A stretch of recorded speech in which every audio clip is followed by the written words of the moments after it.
Kumusta po? Aming mga minamahal na tagapakinig. Sana'y nasa mabuti kayong kalagayan ngayong araw. Muli, samahan niyo po kami sa isa na namang kwentong pilit bubuksan ang inyong puso at isipan. Sa mundong mapanuri, madalas nating hinuhusgahan ang aklat sa pabalat lamang. Ngunit paano kung ang tunay na halaga ay nakatago sa likod ng simpleng anyo, naghihintay na matuklasan? Handa na ba kayong sumama sa paglalakbay na ito, kung saan ang isang ordinaryong araw ay magiging simula ng isang pambihirang pag-ibig? Ang ingay ng kape na tumutulo mula sa coffee maker sa pantry, ang tanging musika ni Liwayway ngayong umaga.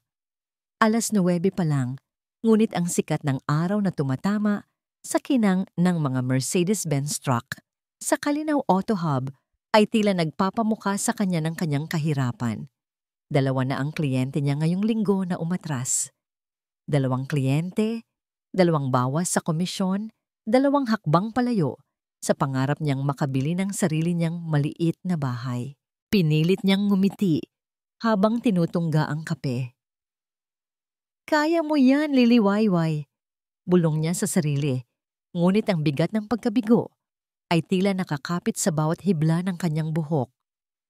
Kailangan niya ng malaking benta, isang bagay na magliligtas sa kanya mula sa mga panggigipit ni Mang Danny Reyes, ang kanilang sales manager, na ang paboritong pampalipas oras ay ang pagpapahiya sa kanya tuwing meeting. Ang totoo, kailangan niya lang ng isang pagkakataon, isang palarin. Bigla, bumukas ang salaming pinto ng showroom at pumasok ang isang anino. Isang lalaki, hindi pangkaraniwan sa mga bisitang paroot parito sa Calinaw Auto Hub. Luma ang kanyang polo shirt, kupas ang maong, at may bakas ng putik ang kanyang mga lumang botas. Ang kanyang buhok, sa lubsob na tila sinuklay lang ng mga daliri, ay nagbibigay sa kanya ng isang uri ng pagkakagulo. Ngunit sa ilalim ng lahat ng iyon, mayroong isang kakaibang aura na mahirap ipaliwanag. Isang uri ng pagod, ngunit matalim na presensya. Si Mang Danny, na nakaupo sa kanyang upuan na parang hari, ay sumimangot agad. "Lucas! Hector! May nawawala ba kayong lolo?" Biro niya, na may kasamang malakas na tawan. Nagtawanan din si Rico at Noy, ang 2 pinakapaborito ni Mang Danny. Habang sinisipat ang bagong dating na parang insektong naligaw sa isang marangyang palasyo, namuo ang inis sa dibdib ni Liwayway. Madalas, ang mga tulad nila ang dahilan kung bakit mas mahirap para sa mga ordinaryong tao ang mangarap. Ngunit sa halip na makiisa sa pagtawa, lumapit siya. Ang lalaki ay nakatayo sa gitna ng showroom, ang mga mata ay gumagala sa mga makinang na truck. Tila nagtataka. May kakaibang kislap sa mga mata niya. Isang kislap na hindi mo makikita sa mga matang walang ambisyon o pag-asa. "Magandang umaga po," bati ni Liwayway. Ang boses niya ay malambing at magalang. "Ako po si Liwayway de la Paz. Paano ko po kayo matutulungan?" Humarap ang lalaki. Malapit na ang kanyang mga mata. Malalim ang mga guhit sa paligid. Ang kanyang nangiti, hindi umabot sa mga mata, ngunit meron itong kakaibang init. "Magandang umaga din, Ineng," sagot niya. Ang boses ay may bahid ng pagod, subalit may awtoridad. "Nagpaplano akong bumili ng 5 unit ng Mercedes-Benz Actros. Ang mga yung may pinakamalakas na makina. Hindi ba?" Napanganga si Liwayway. 5 unit? Isang Actros? Hindi ito biro. Isang Actros ay napakamahal na. Paano pa kung 5? Ngunit agad niyang binalik ang kanyang profesionalismo. "Opo, sir. Tama po kayo. Mayroon po kaming mga bagong modelo. Nakakadating lang. Pwede ko po bang ipakita sa inyo?" Mula sa likuran, narinig niya ang bulong ni Rico. 5 unit daw? Panigurado. Panaginip lang yan. Kawawa naman si Liwayway. Pinagtripan na naman. Nag-init ang pisngi ni Liwayway, ngunit hindi niya pinansin. Ang mahalaga, Kinakausap niya ang kanyang kliyente. Nakita niya ang pagliit ng mga mata ng lalaki sa mga nagbubulungan, ngunit nanatili itong kalmado. Salamat, Ineng. Ngunit bago yan, sabi ng lalaki, tumingin siya diretso sa mata ni Liwayway. Nais ko lang malaman kung sinong pwedeng kausapin tungkol sa matinding diskwento. Sa tingin ko, ang 5 unit ay hindi madaling ibenta. Ngumiti si Liwayway. Kakausapin ko po ang aming manager para po sa inyo, sir. Hayaan niyo po akong ayusin yan. Naramdaman niya ang matalim na tingin ni Mang Danny sa kanya, ngunit hindi niya napinansin. Lumapit siya kay Mang Danny. Ang puso niya ay kumakabog. Mang Danny, may kliyente po ako si Sir, Captain Gani. Gusto po niyang bumili ng 5 actros at nagtatanong po sa diskwento. Ngumisi si Mang Danny. 5 actros? Sinong lokong yan? Iyang mukhang kanto boy na yan? Humarap siya kay Liwayway. Ang kanyang tingin ay puno ng paghamak. Liwayway, huwag kang magsayang ng oras sa mga tulad niyan. Mukhang wala ngayang pang-jeep. Actros pa kaya? Lumapit si Mang Danny sa lalaki. Ang kanyang mukha ay puno ng pang-aasar. Hoy lolo, nasaan ang iyong mga kasama? O ikaw lang ba ang naligaw dito sa aming high-end showroom? Isang kakaibang katahimikan ang bumalot sa Kalinaw Auto Hub. Ang lalaki, na ngayon ay tinawag na lolo, at kanto boy, ay dahan-dahang ngumiti. Ang nangiti niya ay hindi nakakatuwa. Sa halip, ito ay puno ng paghamak. Ako si Isagani del Mundo, sabi ng lalaki. Ang boses niya ay malalim at naglalaman ng kapangyarihan na hindi mo maririnig sa isang simpleng lolo. At hindi ako naligaw. May kinapa siya sa bulsa ng kanyang kupas na polo shirt. Kinuha niya ang isang napakalumang business card na halos burado na ang mga letra sa gilid at inabot kay Liwayway. Kaptan Isagani del Mundo, Chief Executive Officer, Del Mundo Logistics. Hindi ito ipinasa niya kay Mang Danny, kundi direkta kay Liwayway. Pagkatapos nito, dahan-dahan siyang bumaling kay Mang Danny.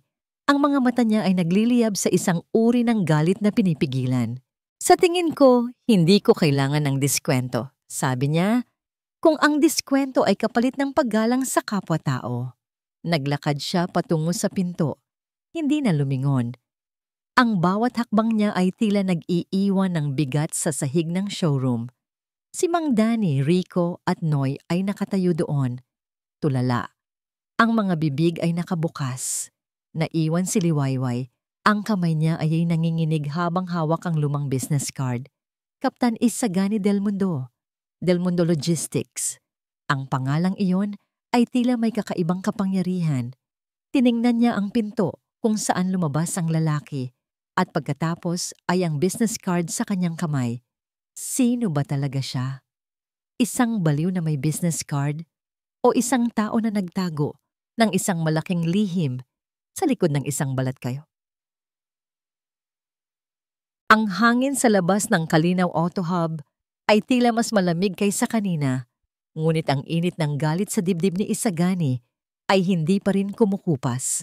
Sumakay siya sa kanyang itim na SUV kung saan naghihintay si Kapitana Clara Ocampo, ang kanyang matalik na kaibigan at pinagkakatiwalaang kanang kamay. Masama ang gising mo, Kaptan? Tanong ni Clara. Ang kanyang boses ay kalmado, ngunit may bahid ng pag-aalala. Nakita niya ang pagtiim ng bagang ni Isagani. Kung paano sila manghusga. Clara, mahinang sagot ni Isagani. Ang kanyang mga mata ay blangko habang tinititigan ang labas ng bintana. Tinitignan pa lang nila ang suot ko. Hinusgahan na agad ang buong pagkatao ko. Nakinig si Clara. Alam niya ang nakaraan ni Isagani, ang mga sugat na hindi pa rin gumagaling. Ang karanasan niya sa pagkabigo at pagtataksil ay nagturo sa kanya na maging mapagmatsyag, laging may pag-aalinlangan sa mga tao. Kaya rin niya ginagawa ang ganitong pagpapanggap para sukatin ang puso ng mga taong kanyang makakasalubong. Pero mayroon doong isang ineng, patuloy ni Isagani. Ang kanyang boses ay lumambot.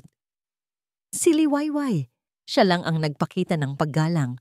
Walang paghuhusga. Ngumiti si Clara. Tila may nakita kang ginto sa gitna ng mga bato. Kaptan! Tumango si Isagani.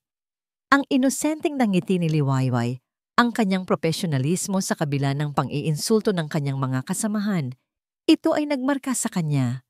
Kailangan niyang bigyan ng leksyon ang mga taong yon, ngunit kailangan din niyang gantimpalaan ang kabaitan. Ihanda mo ang mga papeles, Clara. Utos ni Isagani. Babaling tayo. At ngayon, ipapakita natin sa kanila kung gaano kalaki ang pagkalimot nila sa halaga ng pagpapakumbaba. Bumalik sila sa Kalinaw Auto Hub matapos ang halos 2 oras. Sa pagkakataong ito, si Isagani ay nagsuot ng isang simpleng polo shirt, ngunit malinis at plansado. Wala pa rin itong tatak ng anumang mamahaling brand, ngunit ang kanyang tindig ay nagbago. Mas diretso ang kanyang likod, mas matalim ang kanyang tingin.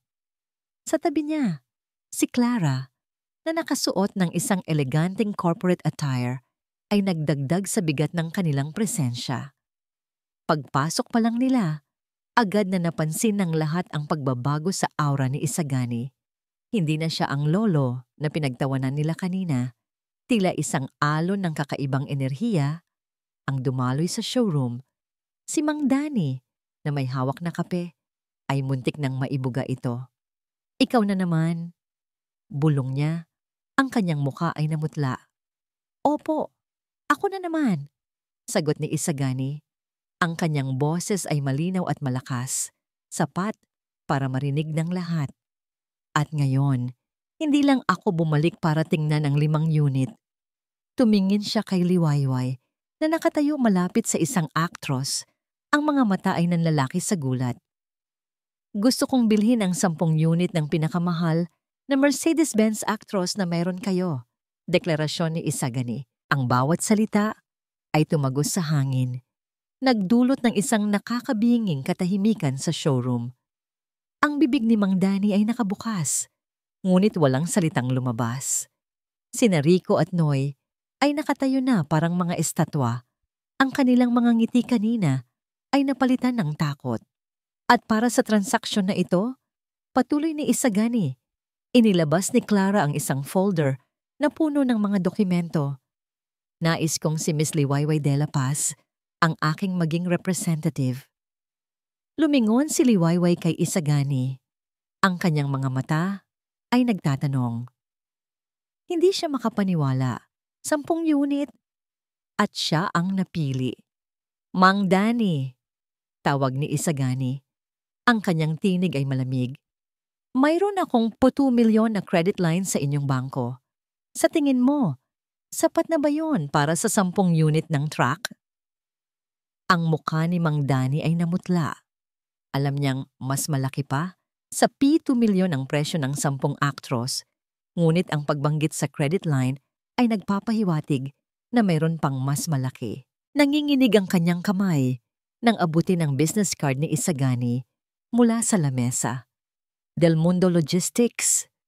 Bulong niya, ang kanyang mga mata ay nanlalaki sa takot. Hindi ito maliit na kumpanya. Isa ito sa mga pinakamalaking logistic company sa bansa. Gusto kong matuto kayo ng aral ngayon, sabi ni Isagani. Ang kanyang tingin ay tumama sa bawat isa sa mga nagtawa kanina. Ang tunay na yaman ay hindi nasusukat sa damit o sa panlabas na anyo. Ito ay nasa paggalang, sa kabaitan, at sa kung paano mo tratuhin ang iyong kapwa. Tumingin siya kay Liwayway, at sa pagkakataong ito, ang kanyang ngiti ay umabot sa kanyang mga mata. Miss De La Paz, maaari mo bang ipagpatuloy ang transaksyon? Nanginginig ang mga kamay ni Liwayway, ngunit ang puso niya ay puno ng kakaibang damdamin.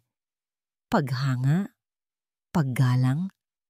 Hindi niya alam, ngunit ang alam niya, ang taong ito ay hindi lang basta-basta. Isang misteryo siya, isang lihim na nagtatago sa balat kayo, at sa ngayon, siya ang nakasalalay sa kanyang kapalaran. Habang tinatapos ni Liwayway ang mga papeles, kasama si Clara na sumusuri, si Isagani ay umupo sa isang sulok, pinapanood si Liwayway. Ang kanyang ngiti ay bahagya, ngunit merong isang kakaibang init sa kanyang mga mata. Alam niyang hindi ito ang huling pagkakataon na mag-cruise ang kanilang landas. Ang simula pa lang ito ng isang kwentong mas malalim pa sa anumang makina ng Mercedes-Benz. Ang sumunod na linggo sa Kalinaw Auto Hub ay parang isang pelikula na hindi inaasahan. Si Liwayway de la Paz, na dati laging nasa ilalim ng anino ng mga mas may karanasan at mas magaling na sales agent, ay biglang naging sentro ng atensyon. Ang 10 unit ng Mercedes-Benz Actros ang pinakamalaking benta sa kasaysayan ng showroom sa loob ng isang dekada at siya ang nagtapos ng transaksyon. Ngunit sa likod ng mga papuri at paghanga, meron ding mga bulong at inggit. Grabe, Liwayway! Ang laki ng komisyon mo dyan, ah! Komento ni Joyce, isa sa mga bagong sales agent na may halong paghanga at inggit sa boses. Sana all may lolo na bumili ng 10 truck. Ngumiti lang si Liwayway. Alam niyang ang lolo na tinutukoy ay si Kaptan Isagani del Mundo. Hindi niya maalis sa isip ang biglang pagbabago ng aura ni Gani, mula sa pagiging simple at halos hindi napapansin, tungo sa isang taong may kapangyarihan at awtoridad. Para siyang isang kabanata sa isang aklat na kailangan niyang basahin. Si Mang Danny Reyes naman, na dating hari ng showroom, ay ngayon ay parang isang talunan. Ang kanyang mukha ay laging nakasimangot at madalas niyang sikuhin si Rico o Noy tuwing may magtatanong tungkol sa insidente. Ngunit ang tingin niya kay Liwayway ay mas matalim na ngayon. Isang uri ng tingin na may halong galit at pagbabanta. Isang hapon, habang inaayos ni Liwayway ang kanyang mga papeles, napadako ang kanyang tingin sa lumang business card na iniwan ni Kaptan Gani. Kaptan Isagani del Mundo, Chief Executive Officer, Del Mundo Logistics. Ang mga letra ay bahagyang kumupas, ngunit ang pangalan ay nanatili sa kanyang isip. Ang pangalang Isagani ay nagdala sa kanya pabalik sa isang masakit na nakaraan. Naalala niya si Miguel, ang kanyang dating kasintahan na ipinangako sa kanya ang buwan at mga bituin. Si Miguel, na mayroong matatamis na salita at guwapong mukha. Ngunit sa huli, ay iniwan siya na may malaking utang at sirang puso. Simula noon, nagkaroon siya ng takot sa mga taong masyadong matamis magsalita, sa mga pangakong madaling mapako, at sa mga lalaking mayaman na tila ginagawang laro ang mga damdamin. Ang kanyang karanasan kay Miguel ay nagturo sa kanya na maging maingat, lalo na sa mga lalaking tila mayroong misteryo. Si Kaptan Gani ay isang misteryo. Bakit niya kailangang magpanggap? Bakit niya kailangan sukatin ang tao sa pamamagitan ng kanilang panlabas na anyo? Ito ba ay paghihiganti? O meron pa siyang ibang motibo? Bigla, nag-ring ang kanyang telepono. Isang unknown number. Nag-alinlangan siya, ngunit sinagot pa rin. Hello? Miss De La Paz, si Isagani del Mundo ito. Ang boses ni Kaptan Gani ay malalim at kalmado, tulad ng alon ng dagat. May oras ka ba ngayong hapon? Gusto ko sanang magkape at pag-usapan ang posibleng partnership. Partnership? Naunahan siya ng gulat. Ano pong klaseng partnership, Kaptan? Business. At marahil, kung papayag ka, personal din, sabi ni Kaptan Gani. At sa boses niya ay tila may bahid ng pagbibiro o marahil isang kakaibang pang-akit. Mayroon akong ideya na sa tingin ko ay magiging kapaki-pakinabang para sa ating dalawa. Napaisip si Liwayway. Partnership? Anong klaseng partnership? Naramdaman niya ang kaba at pagdududa. Ngunit nandoon din ang tindi ng kuryosidad. Ang kanyang isip ay pinaghihimok siya na mag-ingat, ngunit ang kanyang puso ay tila may sariling isip. Saan po tayo magkikita, Kaptan? Tanong niya, Ang kanyang boses ay bahagyang nanginginig. May alam akong isang maliit na coffee shop, Cafe Ligaya, sabi ni Kaptan Genny. Alam kong magugustuhan mo ang kape doon, mga 3:00 ng hapon? Opo, Kaptan, 3:00. Pagkababa niya ng telepono, nakatingin siya sa kawalan. Ang Cafe Ligaya ay malapit lang sa Calinaw Auto Hub, isang lugar na madalas niyang puntahan para magpalamig ng ulo. Ang pangalang Ligaya, kasiyahan, ay tila isang babala o marahil isang pangako. Tumingin si Liwayway sa salamin sa kanyang cubicle. Ang kanyang muka ay puno ng pag-aalinlangan at pagtataka. Ang kanyang puso ay kumakabog ng malakas. Ito ba ay simula ng isang bagong pagkakataon para sa kanya? O isa na namang paulit-ulit na sakit na dulot ng isang panibagong lalaking mayaman? Sa likod ng lahat ng kanyang pag-iingat, mayroong isang bahagi sa kanya na naghahangad ng ligaya, ng pag-ibig na hindi nasusukat sa anumang pera o posisyon. Handa na ba siyang muling sumugal?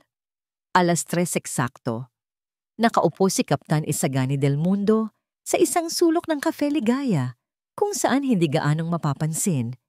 Ang amoy ng sariwang kape at nilutong tinapay ay tila nakakapagpagaan ng kanyang loob. Pinagmamasdan niya ang mga taong dumadaan sa labas. Bawat isa ay may kanya-kanyang kwento, kanya-kanyang laban. At si Liwayway de la May de la Paz, ano kaya ang kwento niya? Nang pumasok si Liwayway sa Cafe Ligaya, agad na napansin ni Isagani ang kanyang presensya. Suot niya ang simpleng blouse at palda, ngunit may kakaibang kinang sa kanyang mga mata. Isang timpla ng pag-aalinlangan at pag-asa. Lumapit siya sa mesa ni Isagani.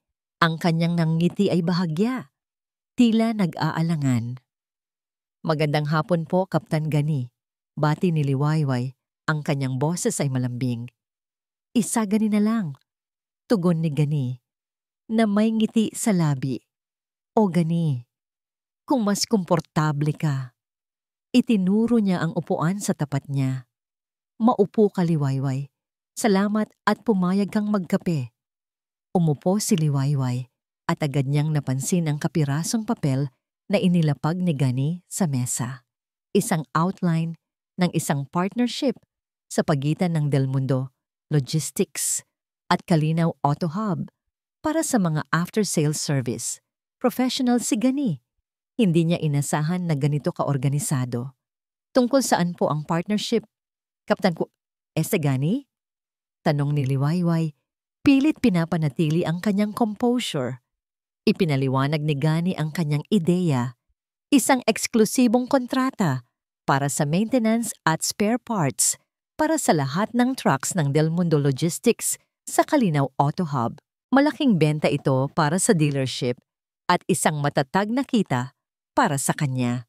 Ngunit habang ipinapaliwanag niya ang business side, patuloy niyang inobserbahan si Liwayway.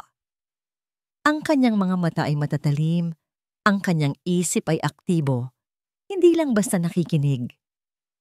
Sa ganitong arrangement, sabi ni Gani, masisiguro natin ang kalidad ng serbisyo at ang bilis ng pag-aksyon sa anumang kailangan ng aming mga truck. At sa tingin ko, ikaw ang pinakamahusay na tao upang maging contact person sa panig ng Calinaw Auto Hub. Nagulat si Liwayway. Ako po. Pero sales agent lang po ako. Masasabi kong masigit ka pa doon. Putol ni Gani. Nakita ko ang iyong dedikasyon at ang iyong integridad. Hindi lahat ng tao sa inyong industriya ay may ganoong klase ng puso. Naramdaman ni Liwayway ang init sa kanyang pisngi. Ang mga salita ni Gani ay tila isang balm sa kanyang mga sugat. Sa dami ng beses na hinusgahan siya, ngayon lang mayroong isang taong nakakita sa kanyang tunay na halaga. Nagsimula silang magkita ng mas madalas. Hindi lang sa Cafe Ligaya, minsan ay sa opisina niya, minsan ay sa lunch break. Ang mga usapan nila ay hindi na lang tungkol sa negosyo. Nagkwento si Gani tungkol sa kanyang pagkabata, ang kanyang simula sa hirap, ang mga hamon sa pagtatayo ng kanyang negosyo. Pilit niyang iniiwasan ang mga detalye ng kanyang yaman. Pinapanatili ang simple niyang persona. Isang araw, habang nasa Cafe Ligaya sila, ibinahagi ni Liwayway ang kanyang pangarap na magkaroon ng sariling maliit na bahay, isang lugar kung saan siya ay malaya mula sa mga utang at problema. Nakikinig lang si Gani. Ang kanyang mga mata ay malalim. Ang pagiging bukas ni Liwayway ay nagpapaalala sa kanya ng kanyang sariling kabataan, ng kanyang sariling pangarap na nawala dahil sa pagtataksil. Hindi madali ang buhay, Liwayway, sabi ni Gani. Ang kanyang tinig ay may bahid ng kalungkutan. Pero ang mahalaga, hindi ka sumusuko sa iyong mga pangarap. Napansin ni Liwayway ang lungkot sa kanyang mga mata. Parang may pinagdadaanan din po kayo, Gani? Tanong niya. Ang kanyang boses ay puno ng pag-aalala. Ngumiti si Gani, ngunit hindi umabot sa kanyang mga mata. Lahat tayo may dalang pasanin, Liwayway. Ang mahalaga ay kung paano natin ito hinaharap. Ang mga araw ay lumipas at ang kanilang pagiging malapit ay naging halata sa Kalinaw Auto Hub. Hindi ito nakatakas sa mapanuring mata ni Mang Danny. Nakita niya ang pagbabago sa mood ni Liwayway, ang kanyang mga ngiti na mas madalas, ang kanyang kislap sa mga mata. Alam niyang may something at para kay Mang Danny, ang something na yon ay isang oportunidad. Isang hapon, pagkatapos ng isang mahabang araw ng trabaho, sinundo ni Gani si Liwayway sa Kalinaw Auto Hub. Naglalakad sila palabas ng showroom nang marinig niya ang boses ni Mang Danny. Liwayway, sigurado ka ba dyan sa kasama mo? Tawag ni Mang Danny na may halong pangiinsulto sa kanyang boses. Malay mo, may itinatago yan. Ang mga ganyan, mahirap pagkatiwalaan. Hindi pinansin ni Gani si Mang Danny. Humarap siya kay Liwayway.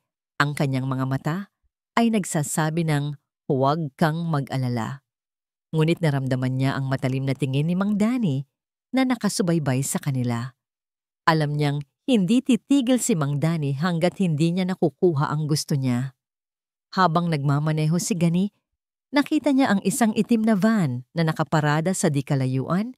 Ang bintana ay bahagyang bukas. Mayroon siyang pakiramdam na mayroong nanonood sa kanila. Ang kanyang nakaraan ay tila unti-unting bumabalik at alam niyang kailangan niyang maging maingat. Kinabukasan isang gabi, habang nagpapahinga si Gani sa kanyang penthouse, nakatanggap siya ng isang text message mula sa isang unknown number. May nakasulat, "Mag-ingat ka sa mga nagpapanggap na inosente sa Kalinaw Auto Hub. Ang mga taong mukhang mabait. Minsan, sila ang mas delikado."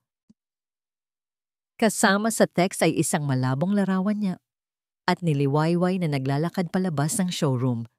Napakunot ang noo ni Gani. Sino ito? Alam niyang meron siyang kaaway, ngunit hindi niya inaasahan na aabot ito sa personal niyang buhay.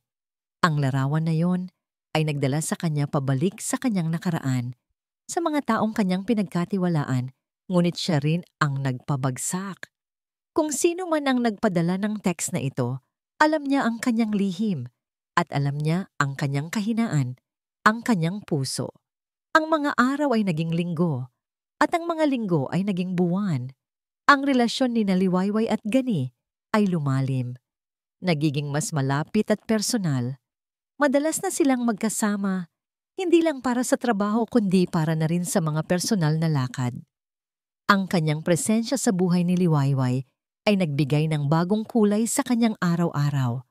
Ramdam niya ang pagbabago, ang kislap sa kanyang mga mata, ang ngiti na mas madalas lumabas sa kanyang labi. Ngunit ang lahat ng ito ay hindi nakatakas sa matatalim na mata ni Mang Danny Reyes. Sa bawat pagpunta ni Gani sa Kalinaw Auto Hub na sinasabing para sa negosyo, ngunit laging may kasamang kape at matagal na usapan kay Liwayway, lalong umuusok ang ilong ni Mang Danny. Para sa kanya, si Liwayway ay naging mapagmataas dahil sa koneksyon kay Gani at hindi niya ito matanggap. Isang araw, habang nasa pantry si Liwayway, Narinig niya ang bulungan ni Rico at Noy. "Tingnan mo si Liwayway," sabi ni Rico na may halong inggit.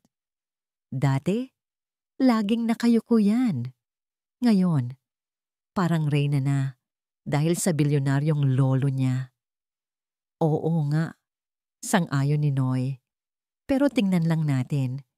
Ang mga ganyang babae, ginagamit lang ang pagkabait para makakuha ng pera. Panigurado, pera lang ang habol niyan." Naramdaman ni Liwayway ang kirot sa kanyang dibdib. Ang mga salitang iyon ay tila mga punyal na tumagos sa kanyang puso, nagpaalala sa kanya ng kanyang nakaraan kay Miguel. Ang takot na muling mahusgahan, na muling pagdudahan ng kanyang intensyon, ay bumalik. Hindi nagtagal, nagsimulang kumalat ang mga chismis sa buong Kalinaw Auto Hub at maging sa mga ibang dealership. Si Liwayway daw ay isang gold digger na ginagamit ang kanyang ganda at kabaitan para akitin si Kaptan Gani. Ang mga salita ay masakit at sa bawat bulong, lalong lumalaki ang pader sa puso ni Liwayway. Isang hapon, habang abala si Liwayway sa pag-aayos ng display ng mga truck, lumapit si Mang Danny, may malalim na ngiti sa kanyang labi. "Liwayway, may importanteng bisita tayong dadating mamaya," sabi niya. Ang kanyang boses ay tila may gustong ipahiwatig. Isang Mr. Alfonso Corpus, isa siya sa mga pinakamayamang may-ari ng trucking company sa Maynila. Nagpaplano ring bumili ng ilang unit ng truck. Kakaiba ang pakiramdam ni Liwayway. Bakit sa kanya ibinili ni Mang Danny ito? "Sige po, Mang Danny, akong bahala." "Magaling," sabi ni Mang Danny. "Gusto ko ikaw ang mag-asikaso sa kanya. Siguraduhin mong bibili siya. Sayang din ang komisyon mo, di ba?"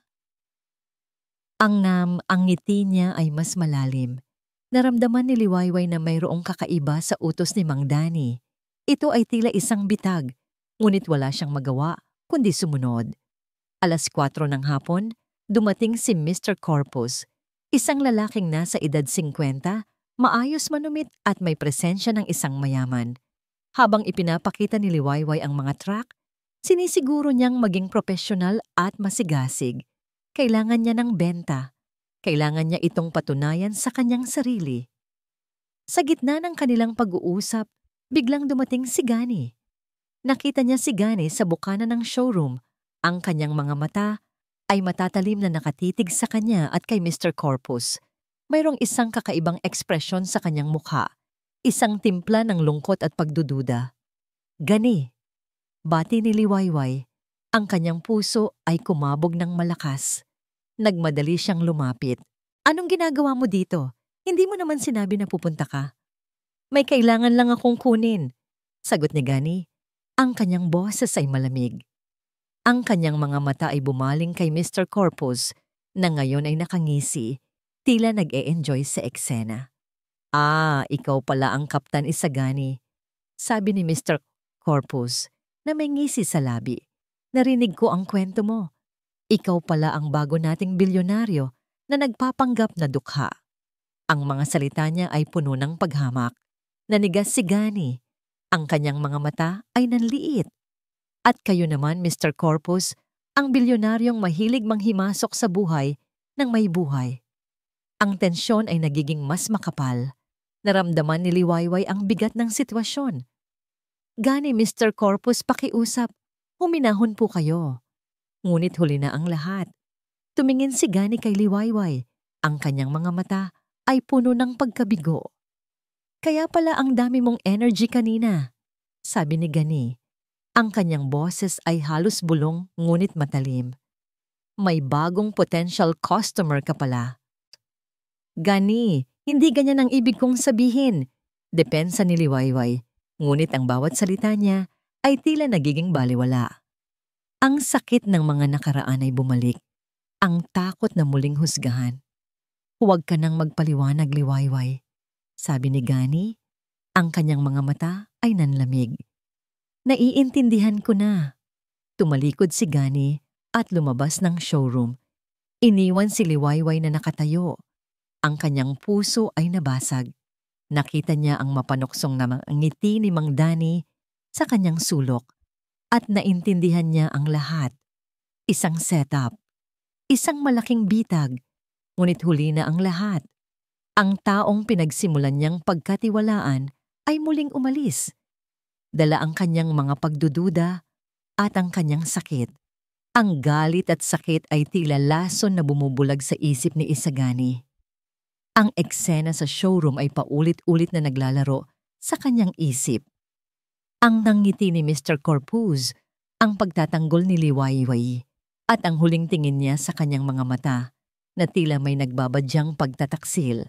Ito ang pakiramdam na huli niyang naramdaman noon bago siya bumagsak. Ang pakiramdam ng pagiging niloko, pinagsamantalahan. Clara, kailangan kong malaman ang lahat tungkol kay Liwayway de la Paz. Utos ni Isagani sa kanyang kaibigan. Ang kanyang boses ay malamig at matigas. Ang lahat, mula sa kanyang kapanganakan hanggang na ngayon. Walang detalye ang palalagpasin. Nagtaka si Clara sa kakaibang tono ni Isagani. Anong nangyari, Kaptan? May problema ba? Sadyang kailangan kong malaman kung sino talaga ang taong ito. Sagot ni Gani. Ang kanyang mga mata ay blanko. Hindi niya kayang tanggapin na muling nagkamali ang kanyang paghuhusga.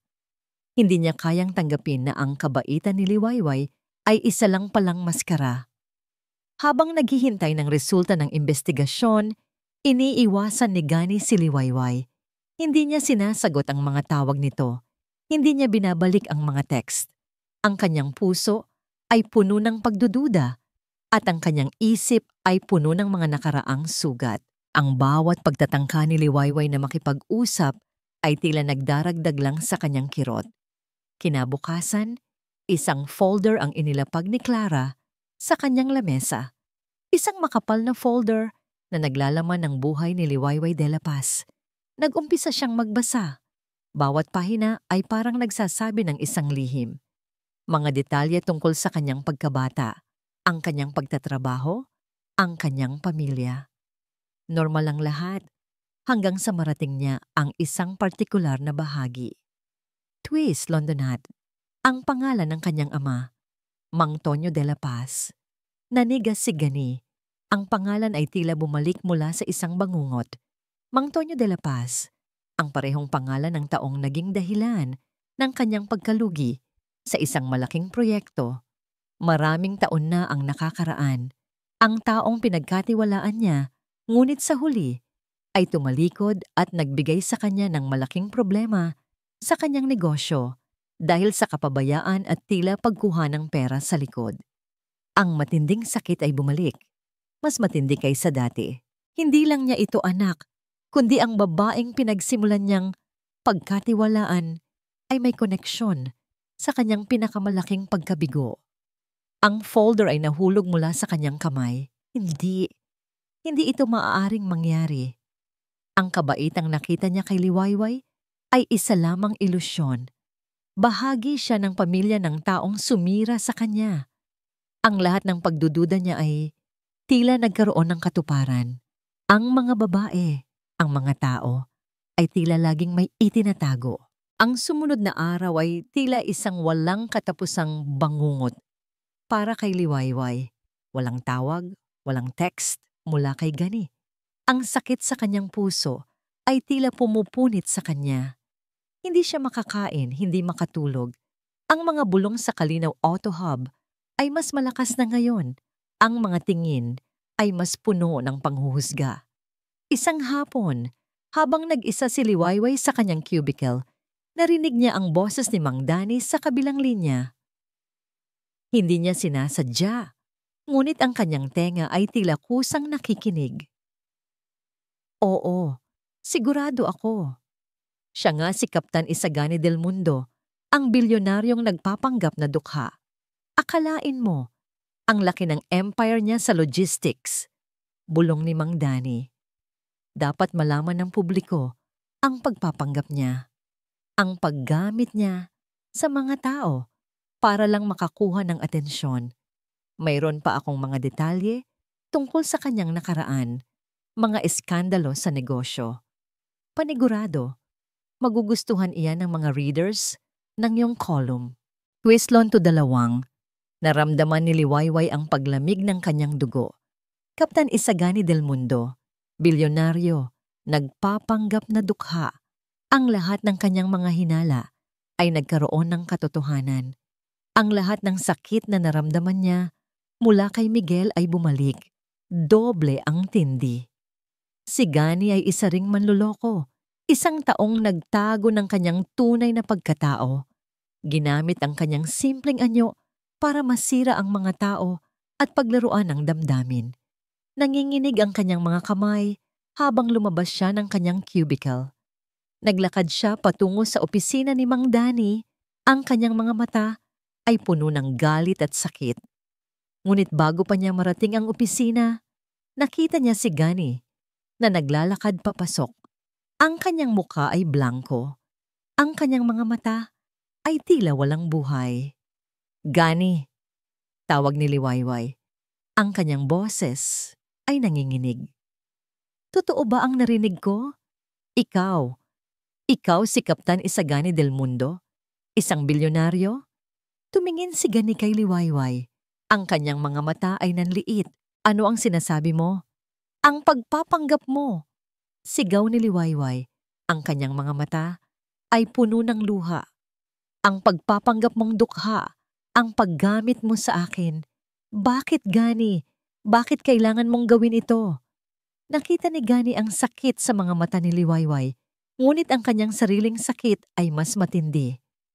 Ang pangalan ni Mang Tonyo de la Paz ay umalingaw-ngaw sa kanyang isip. Ang lolo mo, Liwayway, sabi ni Gani. Ang kanyang boses ay malalim at puno ng sakit. Ang lolo mong si Mang Tonyo de la Paz. Siya ang dahilan kung bakit ako nawalan ng lahat noon. Nanigas si Liwayway. Ang pangalan ng kanyang lolo. Ang lolo niyang matagal nang patay.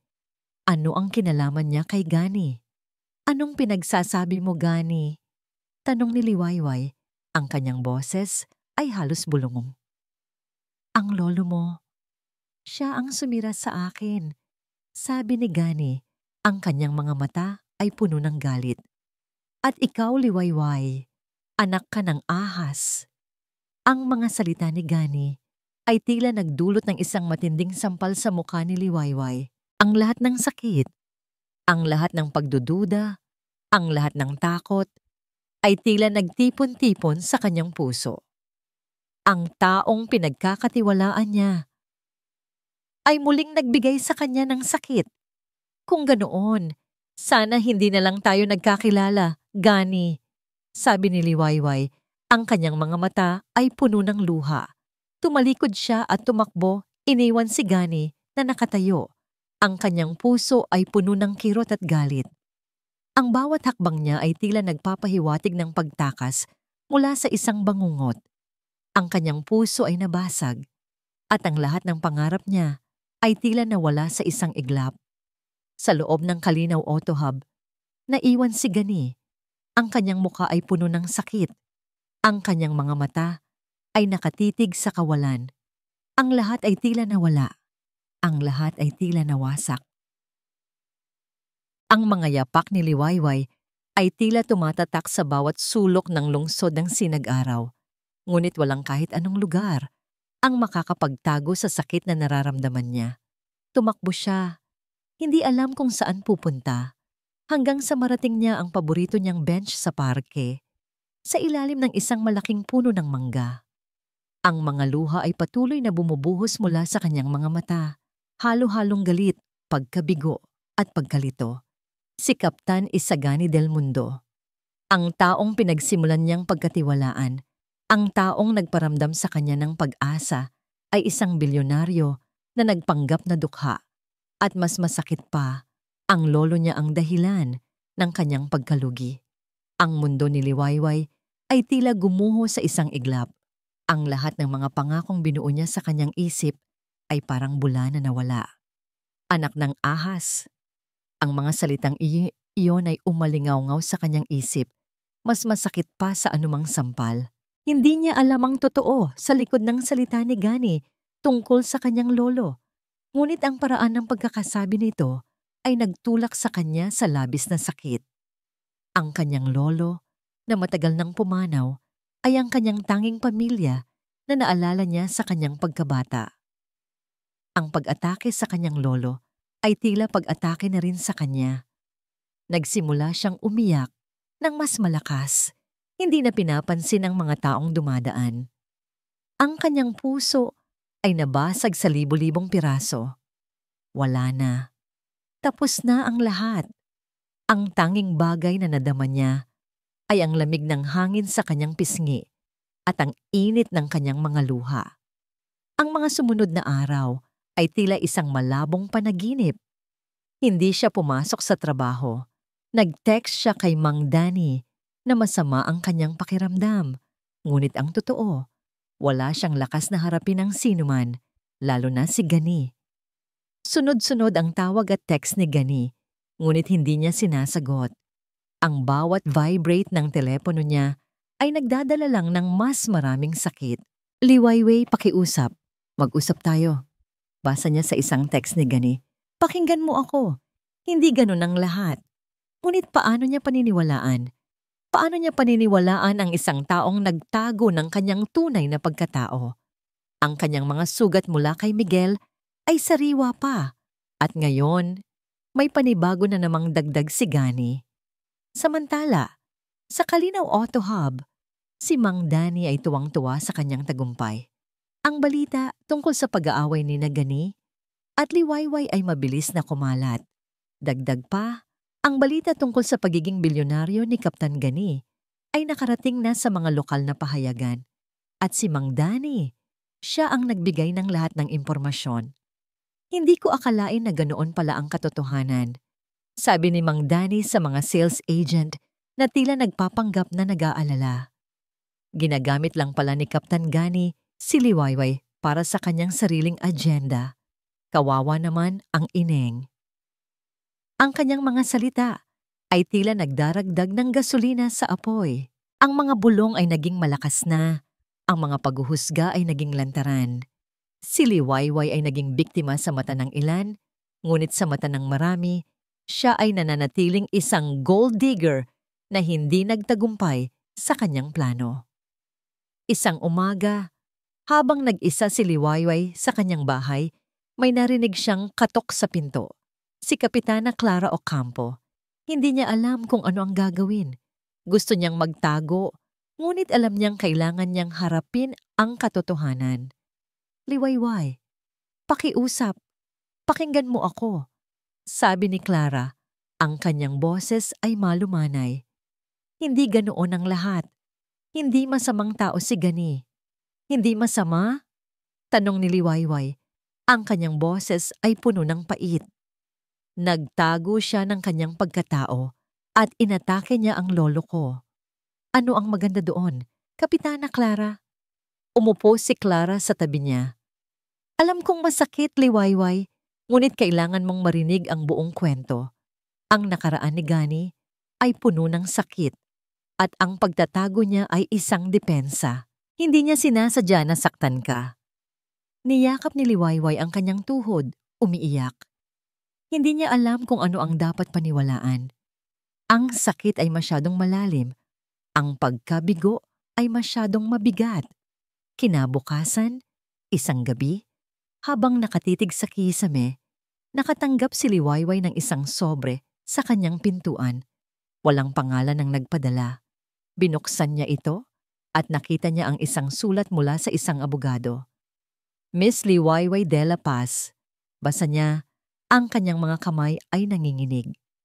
Kami ay kumakatawan kay G. Mang Danny Reyes na naghahangad na humingi ng iyong testimonya laban kay G.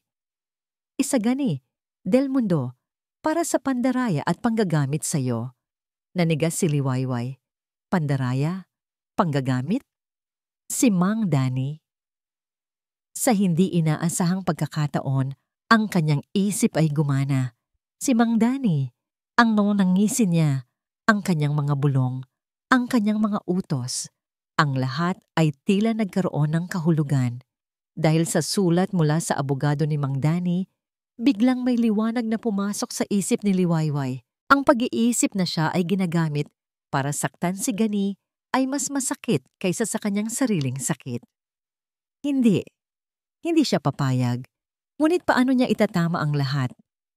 At paano niya haharapin si Gani na ngayon ay puno ng galit at sakit? Ang mga araw ay naging gabi at ang mga gabi ay naging umaga. Ngunit walang kapayapaan ang bumalik sa puso ni Isagani. Ang galit niya kay Liwayway ay naghahalo sa sakit ng pagtataksil mula sa nakaraan. Ang ideya na ang anak ng taong sumira sa kanya ay muling lumitaw sa kanyang buhay at sa pagkakataong ito, siya pa ang nagbigay ng kanyang tiwala, isang bagay na pinakamahirap ibalik. Sinubukan niyang tawagan si Liwayway ng maraming beses, nagpadala ng mga text, ngunit walang tugon. Ang katahimikan ay mas masakit kaysa sa anumang sigaw. Sa bawat pagbaliwala ni Liwayway, lalong lumalaki ang pader sa pagitan nila. "Kaptan, hindi ito tama," sabi ni Clara, na ngayon ay nasa kanyang opisina. Ang kanyang muka ay puno ng pag-aalala. "Alam kong nasaktan ka, pero kailangan mong pakinggan si Liwayway at kailangan niyang malaman ang totoo." "Ang totoo?" tanong ni Gani. Ang kanyang boses ay puno ng pait. "Ang totoo ay pare-pareho lang silang lahat, Clara. Puro pagpapanggap, puro kasinungalingan." Naiintindihan ni Clara ang pinagdadaanan ni Gani, ngunit alam niyang may nagtatago pa ring pagmamahal sa kanyang puso para kay Liwayway. "Kailangan mong magbigay ng pagkakataon, Kaptan. Mayroon akong nalaman na maaaring magpaliwanag sa lahat." May ipinakita si Clara kay Gani, isang lumang artikulo ng pahayagan na may litrato ng isang batang babae at isang matandang lalaki. Ang caption ay nagsasabi, tungkol sa isang Mang Tonyo de la Paz, isang kilalang philanthropist at negosyante na pumanaw ng maaga dahil sa sakit, iniwan ang kanyang apo na si Liwayway de la Paz. Nanigas si Gani. Philanthropist? Negosyante? Hindi ito ang Mang Tonyo de la Paz na kilala niya. Ang Mang Tonyo na sumira sa kanya ay isang walang puso, walang pananagutan. Ang Mang Tonyo na sinasabi mo ay hindi ang lolo ni Liwayway, Kaptan. Paliwanag ni Clara. Mayroon akong mas maraming ebidensya na ang pangalan ng tunay na sumira sa iyo ay si Tonyo de la Cruz. Iyan ay isang malaking pagkakamali sa iyong alaala. Marami silang magkapangalan, Kaptan. Naramdaman ni Gani ang pagyanig ng kanyang mundo. Isang malaking pagkakamali. Ang lahat ng galit, ang lahat ng sakit na dinadala niya sa loob ng maraming taon ay dahil sa isang pagkakamali. Ang lahat ng pagdududa niya kay Liwayway ay walang saysay. Hindi na siya nag-aksaya ng oras.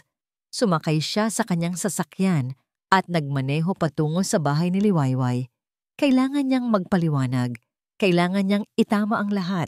Ang sulat mula sa abogado ni Mang Danny Bay ay nagdala ng bagong pag-asa, ngunit kasama rin ang bagong pagdududa. Bakit niya kailangan tumestigo laban kay Gani? Ano ang motibo ni Mang Danny? Ang lahat ng bulong, ang lahat ng paghuhusga, ang lahat ng pang-iinsulto. Tila nagkaroon ng ibang kahulugan. Kailangan niyang malaman ang totoo. Kahit masakit, kahit na alam niyang maaaring lalo lang siyang masaktan. Naglakas loob siyang bumalik sa Kalinaw Auto Hub. Nagpunta siya sa kanyang cubicle at doon, nakita niya si Kapitana Clara Ocampo na naghihintay.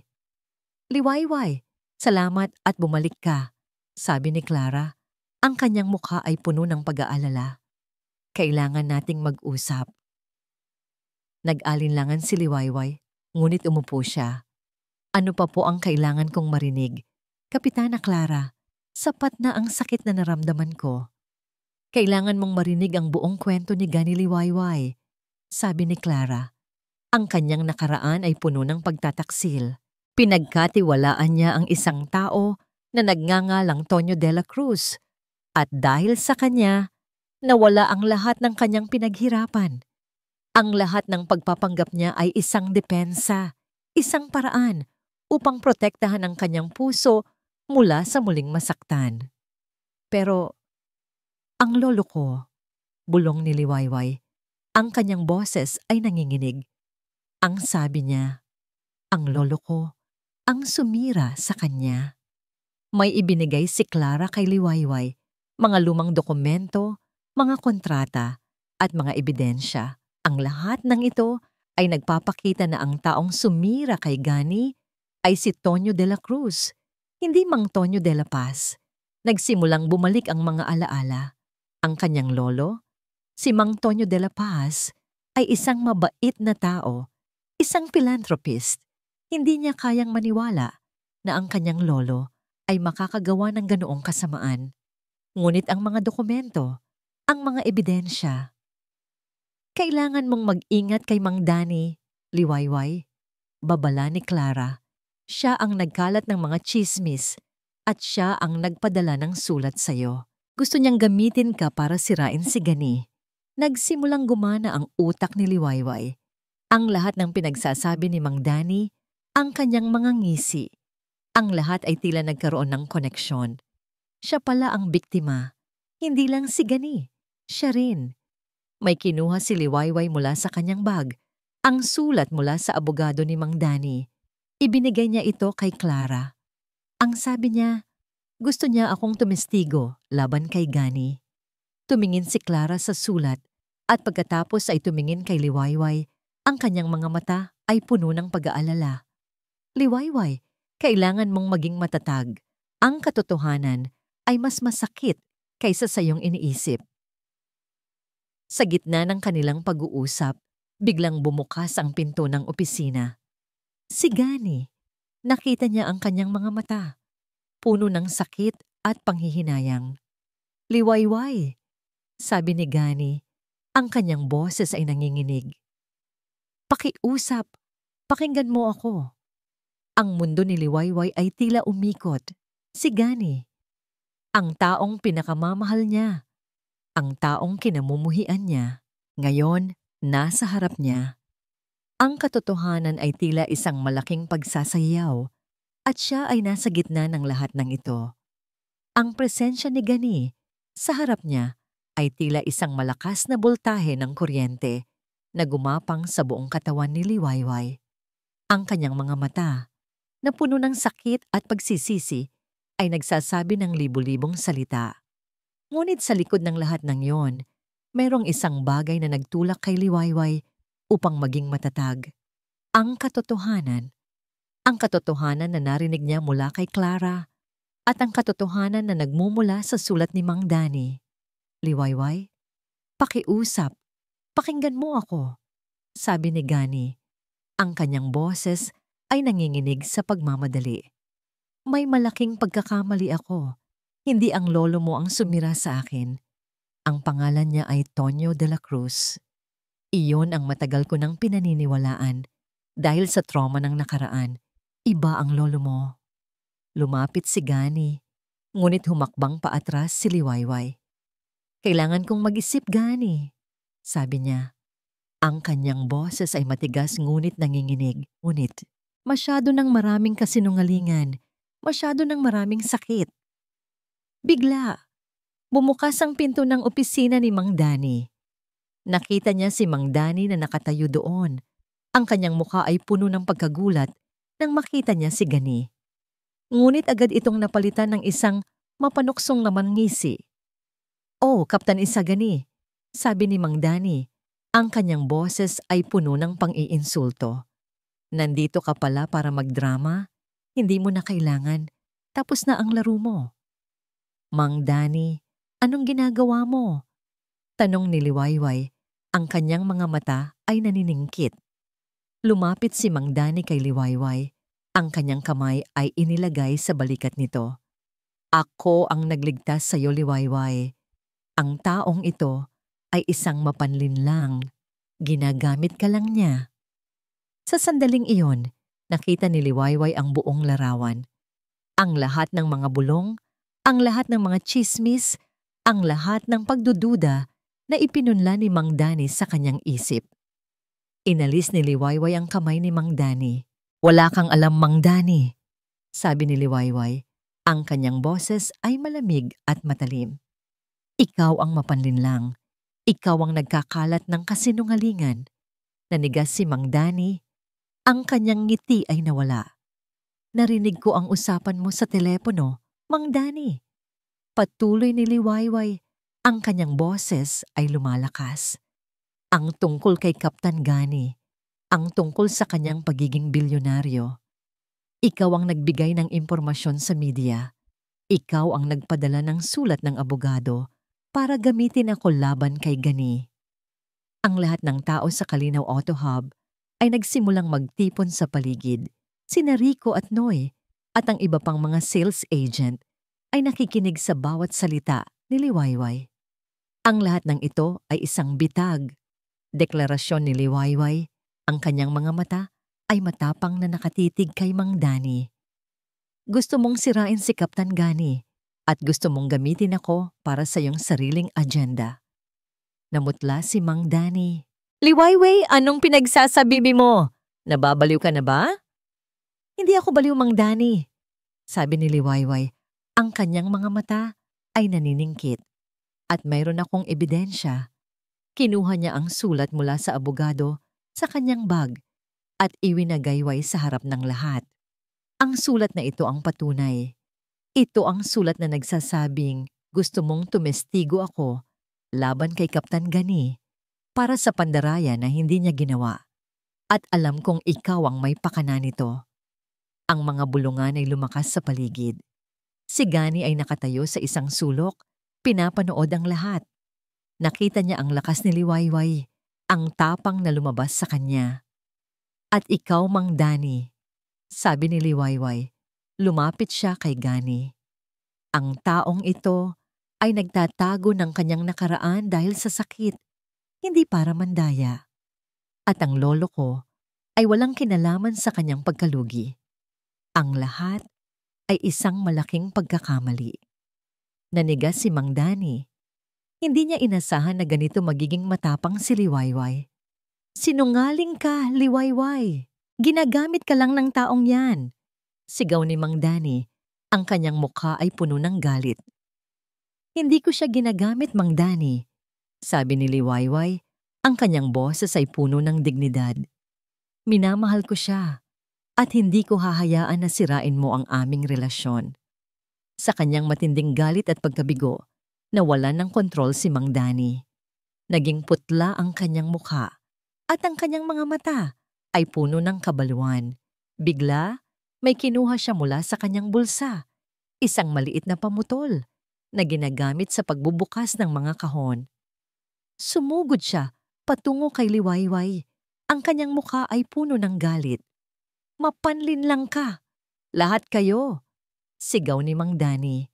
Bago pa man maabot ni Mang Danny si Liwayway, mabilis na kumilos si Gani. Sumugod siya sa pagitan ni Liwayway at Mang Danny. Inilagay ang kanyang katawan bilang panangga.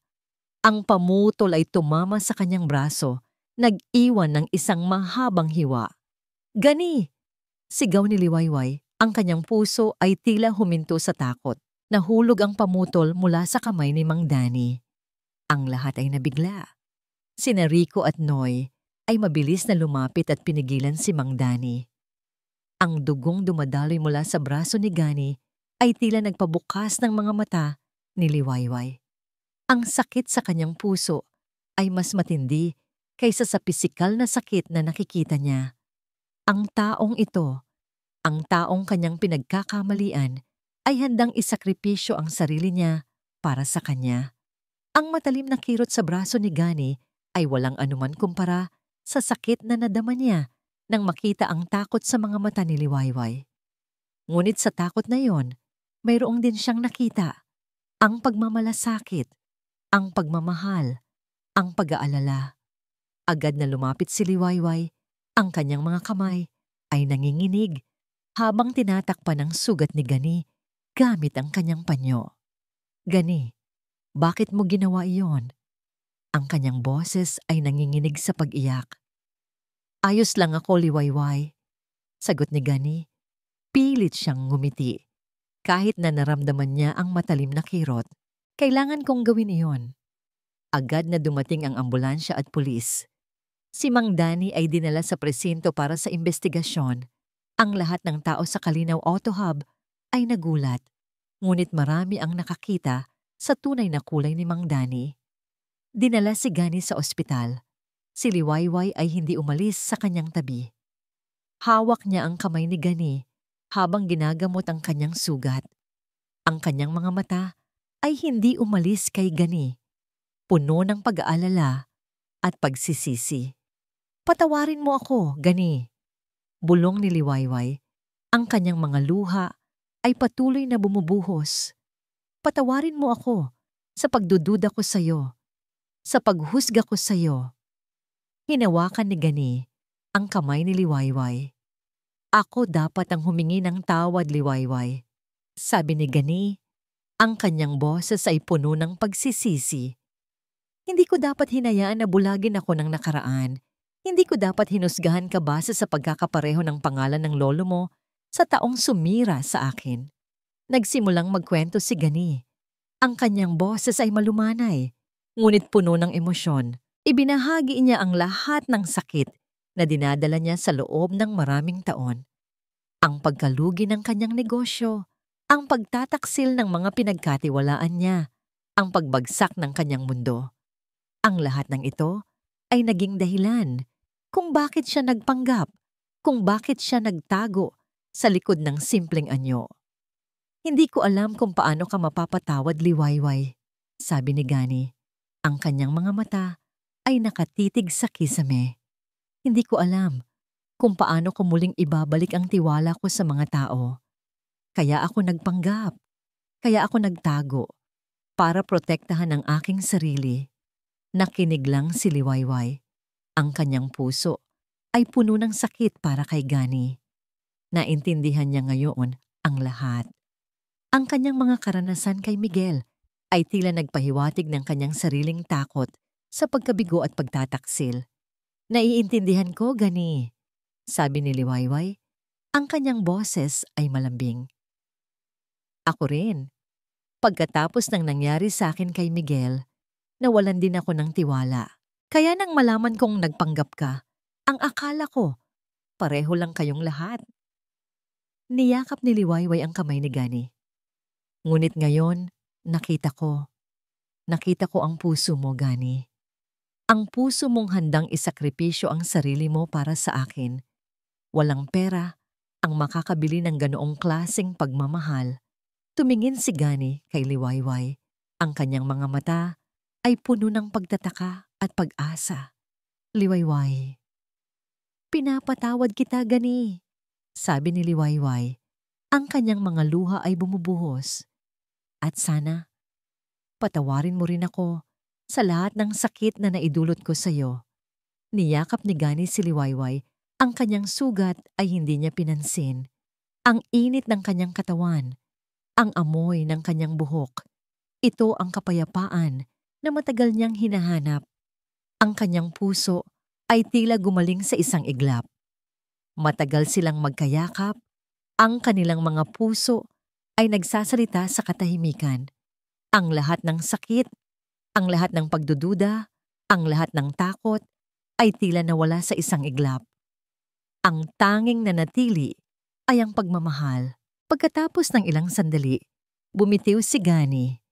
Tumingin siya sa mga mata ni Liwayway. Ang kanyang ngiti ay totoo. "May isang bagay akong gustong itanong sa'yo, Liwayway," sabi ni Gani. Ang kanyang boses ay puno ng pag-asa at kaba. "Ngayon na alam mo na ang lahat, ngayon na nagkapatawaran na tayo, handa ka bang bigyan ako ng pangalawang pagkakataon?" Ang mga mata ni Liwayway ay kumislap. Ang kanyang puso ay kumabog ng malakas. Ang sagot ay tila nasa kanyang labi na, ngunit hindi niya masabi. Ang ngiti ni Gani ay nagbigay sa kanya ng lakas.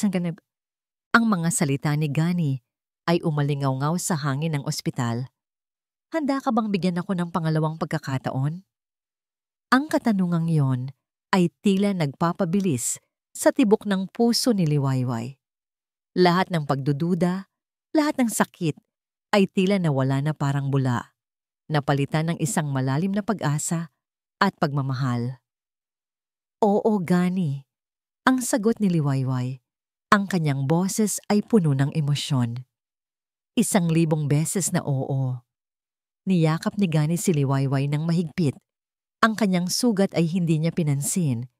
Ang init ng yakap niya ay tila nagpapagaling sa lahat ng sugat sa kanyang puso. Ito ang simula. Ang simula ng kanilang pangalawang pagkakataon.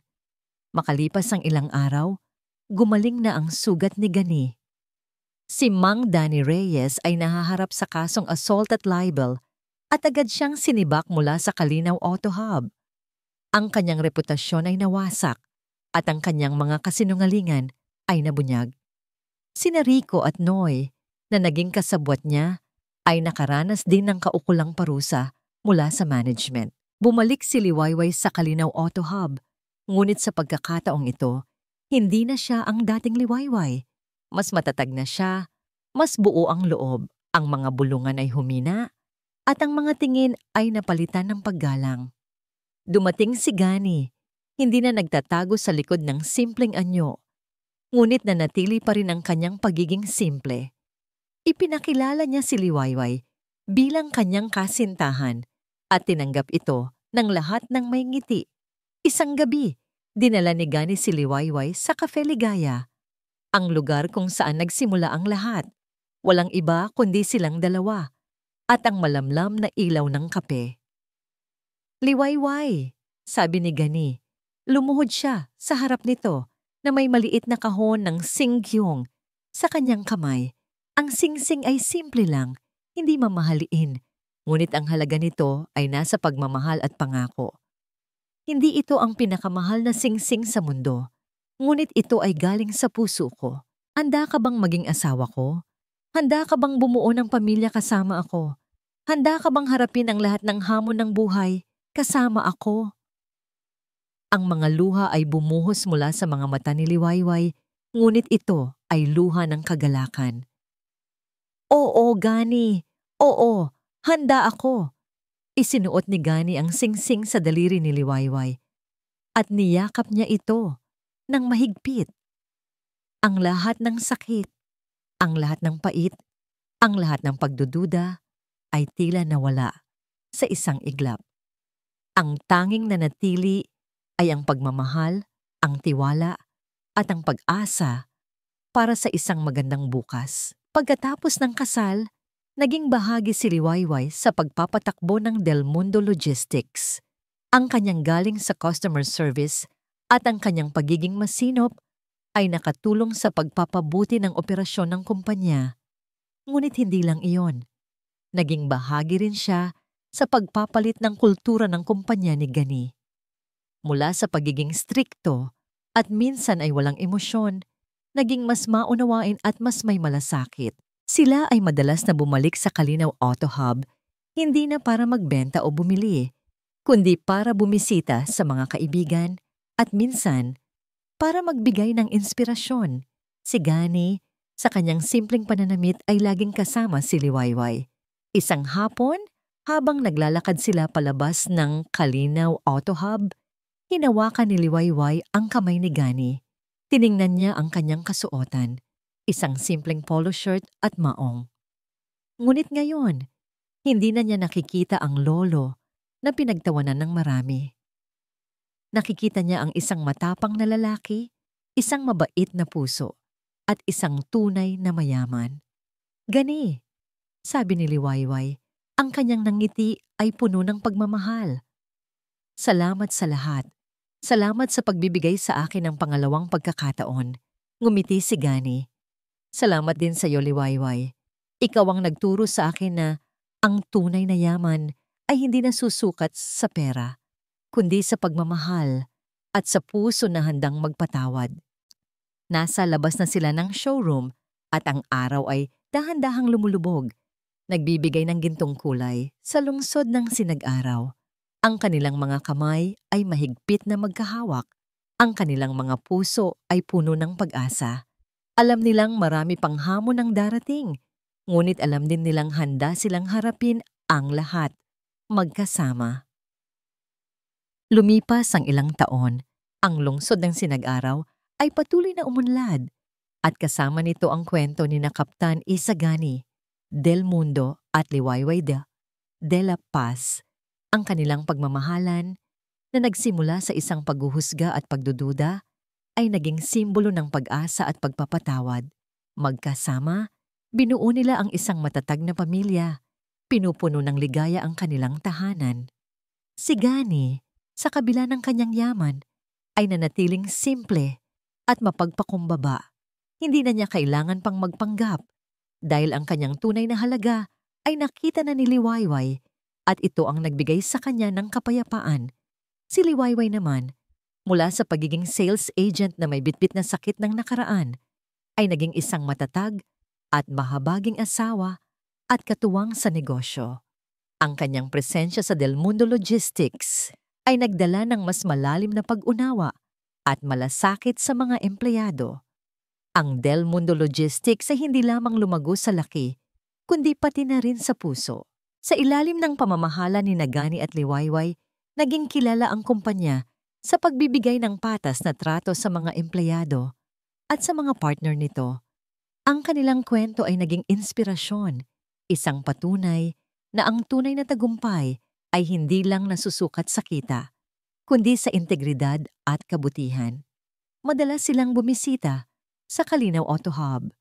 Hindi na sila kliyente o sales agent. Sa halip, sila ay mga kaibigan, mga mentor.